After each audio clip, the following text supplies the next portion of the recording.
Good morning, Har Har Mahadev. આપણે તો ready થઈ ગયા અને વયા ગયા મહાદેવના મંદિરે. કાલ બુધવાર હતો તો પણ મારે તો રજા ન હોય ઉઠવાને. મહાદેવ આગળ તો મારે જવું જ પડે. મહાદેવ આગળ આવીને પહેલાં તો આપણે મિશન કર્યું આપણું સફાઈનું. સફાઈ કરીને મેં ભગવાનની પૂજા પાઠ કરી લીધા.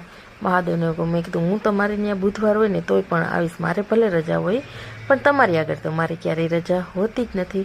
પછી મહાદેવના દર્શન કરીને ઘરે આવીને પછી કપડાનું મિશન સંભાળ્યું. પછી તો ભૂખ લાગી ગઈ હતી તો આટલા બધા મારા મામીએ ફ્રૂટ આપ્યા હતા તો ફ્રૂટ ખાઈ લીધા. ફ્રૂટ ખાઈને પછી તો આજ તો મેં બધું ધોવાનું કામ સંભાળ્યું, કેમ કે આજે મારે રજા હતી, બહુ બધું કામ હતું. પછી તો મેં કીધું હાલ હવે ડેલાનો વારો કાઢી લઉં. ડેલાને કહું હાલ તને નવડાવી લઉં. ડેલાને નવડાવીને પછી તો મેં કીધું આજ તો પાણી તો વહેલું આવ્યું નથી. ડેલાને નવડાવી મેં કીધું હાલો આજ તો ગાડીઓ સાફ કરી નાખે. તો બહાર નીકળીને બધી ગાડીઓને પણ પાણી રેડી દીધું. મેં કીધું હાલો તમને સ્નાન કરાવી જ દઉં, કેટલા ટાઈમથી તમને સ્નાન નથી કર્યું. પછી તો મીરા કહે કે મારે સ્કૂલે જવું છે.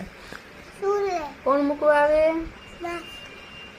માસીને શ્લોક એ કે માસી જ મૂકવા આવે. પછી તો મીરાને હું સ્કૂલે મૂકવા ગઈ. પછી એને ટાટા બાય બાય કરી ઘરે આવી પાછા પૌવા બટેટા કર્યા. અને આ ભાઈ શ્લોક તો રહેતો નહોતો, જો એને માથે ચડાવીને મારે એને કરવું પડ્યું. આપણા પૌવા તૈયાર હતા, આપણે પૌવા બટેટા ખાઈ લીધા. પછી તો વાસણના ઢગલા થઈ ગયા. પછી બધું કામ પતાવ્યું.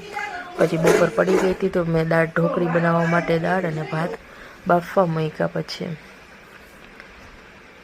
અને આ જો હું રોટલી વણીને ઢોકળીને તૈયાર કરું છું.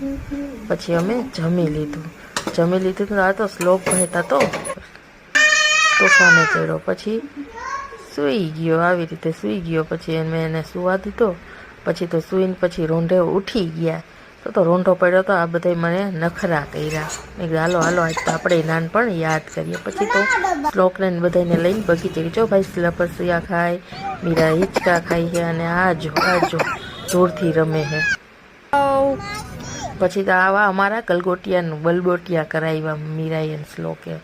પછી ઘરે આવ્યા તો શ્લોક કહે મારે ભણવું છે. અને આ મીરા જો ગોળ ગોળ ટમેટું નદી. પછી તો અમારો બુધવાર તો આમ નામ વયો ગયો.